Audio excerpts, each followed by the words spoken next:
Uzi ko ibyaha n'ibihano bisaza? Sobanukirwa icyo amategeko y'u Rwanda abivugaho. Ingingo ya 2, agace ka mbere k'itegeko nimero 68/2018 ryo kuwa 30/8/2018 riteganya ibyaha n'ibihano muri rusange. Ivuga ko icyaha ari igikorwa kibujijwe n'itegeko cyangwa kwanga gukora ibitegetswe ku buryo bihungabanya umutekano mu bantu kandi hari itegeko ribiteganyiriza igihano. Ingingo ya 3 y'iryo tegeko nayo ikagira iti: nta gihano gishobora gutangwa hatari itegeko. Nta kurikirana cyaha ndetse no kurangiza igifungo cyatanzwe mu gihe cy'ubusaze bw'icyaha cyangwa igihano. Kugeza ubu icyaha cyo gusambanya umwana, icya ruswa n'icyaha cya jenoside ni bimwe mu byaha bitajya bisaza. Igihe cyose uwakoze ibi byaha ashobora kugezwa imbere y'ubutabera agakurikiranwa. Ese ni ryari icyaha bavuga ko cyashaje? Iyo gishaje se bigenda gute? Ni ibihe byaha bisaza n'ibidasaza? Ese iyo ukurikirana cyaha ryazimye abangirijwe n'icyaha bigenda gute? Bigenda bite se ku bafatanyacyaha bagikurikiranyweho mbere y'uko gisaza? Bakunzi ba Pifa TV Official, twongeye kubasuhuza aho muherereye hose mu mpande zose z'isi. Tunabibutsa abatarakora subscribe kuyikora no gukanda ku nzogera kugira ngo ibiganiro byose tubateguriye bizajye bihita bibageraho ku gihe. Muri iki kiganiro turabagezaho icyo amategeko ateganya ku isaza ry'ibirego by'ikurikirana-cyaha ku byaha n'ibihano imbere y'amategeko ahana y'u Rwanda, ndetse tunasubiza ibibazo ndetse n'ibindi byinshi byibazwa kuri iyi ngingo nk'uko biteganywa n'ingingo ya 3 agace ka 3 k'itegeko nimero 027/2019 ryo kuwa 19/9/2019 ryerekeye imiburanishirize y'imanza z'inshinjabyaha.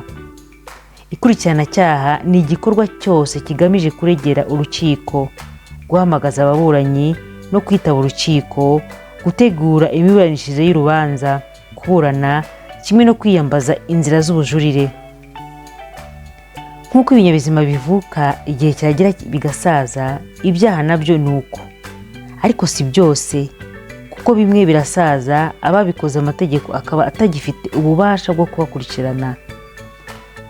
Rimwe na rimwe ibihano byatanzwe nabyo bishobora gusaza ababihawe batabirangije. Gusa hari n'ibyaha bidasaza, haba ku ikurikirana-cyaha ndetse no ku bihano inkiko ziba zaratanze, aho uwabikoze wese igihe cyose aba ashobora kubiryozwa. Ubusaze bw'icyaha uko bubarwa: umuntu ashobora kuba yarakoze icyaha, ubushinjacyaha ntibugeze ikirego imbere y'urukiko ngo butange ikirego cy'ikurikirana-cyaha. Ingingo ya 6 y'itegeko nimero 027/2019 ryo kuwa 19/9/2019 ryerekeye imiburanishirize y'imanza z'inshinjabyaha iteganya ko uretse ibyaha bidasaza biteganywa n'amategeko, itegeko ry'ikurikirana-cyaha ku bindi byaha gisaza mu bihe bikurikira: igihe cya mbere mu gihe cy'imyaka 10 yuzuye ku byaha by'ubugome, igihe cya kabiri mu gihe cy'imyaka 3 yuzuye ku byaha bikomeye, cya gatatu mu gihe cy'umwaka umwe wuzuye ku byaha byoroheje. Reka noneho tuganire ku byiciro by'ibyaha. Icyaha cyoroheje, petit offense cyangwa contravention mu ndimi z'amahanga, ni icyaha itegeko rihanisha gusa igihano cy'iremezo cy'igifungo kitageze ku mezi 6, icy'ihazabu cyangwa igihano cy'imirimo y'inyungu rusange. Icyaha gikomeye, misdemeanor cyangwa délit mu ndimi z'amahanga, ni icyaha itegeko rihanisha igihano cy'iremezo cy'igifungo kitari munsi y'amezi 6 ariko kitarenze imyaka 5. Icyaha cy'ubugome, felony cyangwa crime mu ndimi z'amahanga, ni icyaha itegeko rihanisha igihano cy'iremezo cy'igifungo kirenze imyaka 5 cyangwa igifungo cya burundu. Mu bindi, itegeko riteganya ko ubusaze bw'ikirego cy'ikurikiranacyaha butangira kubarwa guhera ku munsi icyaha cyakoreweho, iyo muri icyo gihe nta bikorwa by'iperereza cyangwa iby'ikurikiranacyaha byigeze bikorwa. Ibyerekeye ibyaha bikozwe ako kanya kandi bidakomeza, igihe cy'ubusaze bw'ikirego cy'ikurikiranacyaha gitangira kubarwa ku munsi icyaha gikorewe. Ku byerekeye ibyaha by'imaragihe, igihe cy'ubusaze bw'ikirego cy'ikurikiranacyaha gitangira kubarwa uhereye igihe icyo gikorwa cyarangiriye.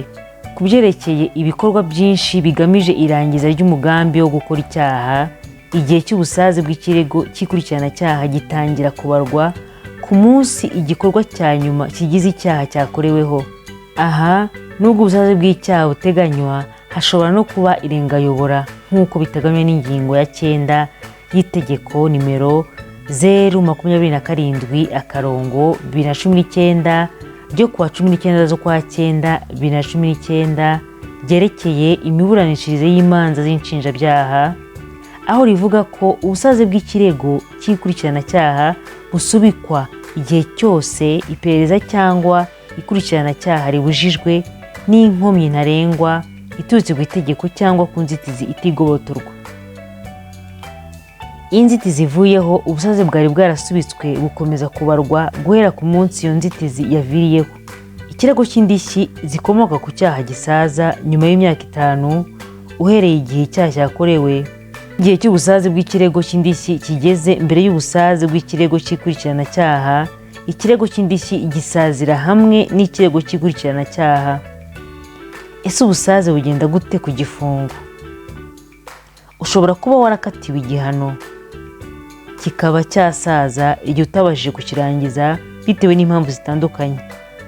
Aha naho amategeko ateganya ubusaze no kudasaza bw'igihano uwahamijwe n'ibyaha n'inkiko yakatiwe, nk'uko biteganywa n'ingingo ya 75 mu gitabo cy'amategeko giteganya ibyaha n'ibihano muri rusange cya 2018. Igihano cy'igifungo cyatanzwe kitageze ku mezi 6 gisaza mu gihe cy'imyaka 2. Igihano cy'igifungo kingana cyangwa kitarenze amezi 6 ariko kitarenze imyaka 5 gisaza mu gihe cy'imyaka 10. Igihano cy'igifungo kirenze imyaka 5 ariko kitari icya burundu gisaza mu gihe cy'imyaka 20. Igihano cy'igifungo cya burundu ku byaha bisaza gisaza mu gihe cy'imyaka 30. Aha icyo wamenya cy'ingenzi ni uko igihano cy'igifungo cyatanzwe ku byaha twabonye hejuru bidasaza nacyo kidasaza. Ikindi, iyo wakatiwe n'inkiko ugatoroka ukihisha ubutabera, igihe cy'ubusaze bw'igihano kiba gihagaritswe kubarwa kikazasubukurwa igihe ugarukiye. Reka noneho dusomere hamwe ibiteganywa n'itegeko ry'imiburanishirize y'imanza z'inshinjabyaha ku bijyanye n'izima ry'ikirego. Ingingo ya 5. Impamvu n'izima ry'ikirego cy'ikurikiranacyaha. Ikirego cy'ikurikiranacyaha kizima kubera impamvu zikurikira. Impamvu ya mbere, iyo wakoze icyaha apfuye. Impamvu ya kabiri, iyo habaye ubusaze bw'icyaha. Cya gatatu, iyo hatanzwe imbabazi n'itegeko. Cya kane, iyo itegeko rivuyeho. Uburyo bwa 5, mu gihe urubanza kuri icyo kirego ruciwe burundu. Ikirego cy'ikurikiranacyaha gishobora kandi kuzima kubera impamvu zikurikira. Impamvu ya mbere, niyo ukurikiranyweho icyaha yemera gutanga ihazabu nta rubanza. Impamvu ya kabiri, mu gihe uwari wareze yemeye kureka ikirego igihe kiteganywa n'amategeko. Ingingo ya 8. Ihagarikwa ry'ubusaze bw'ikirego cy'ikurikiranacyaha. Ubusaze bw'ikirego cy'ikurikiranacyaha buhagarikwa n'ibikorwa by'iperereza cyangwa by'ikurikiranacyaha iyo bikozwe mu bihe biteganyijwe n'ingingo ya 6 y'iri tegeko. Niba hagati aha harabaye igikorwa cy'iperereza cyangwa cy'ikurikiranacyaha, ubusaze bw'ikirego cy'ikurikiranacyaha bwongera gutangira kubarwa kuva ku munsi w'igikorwa cya nyuma cy'iperereza cyangwa cy'ikurikiranacyaha kuzageza aho igihe cyabiteganyirijwe kirangiriye.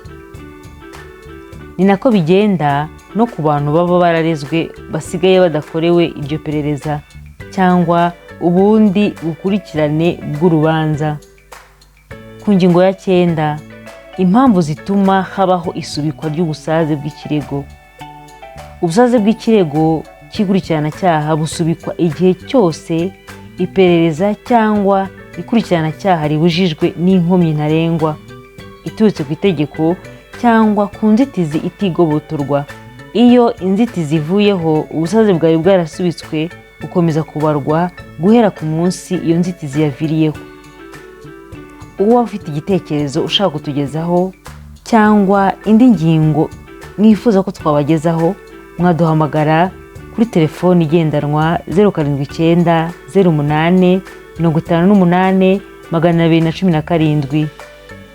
Tubashishikariza gukora like, share na comment na subscribe. Ibyiza biri imbere.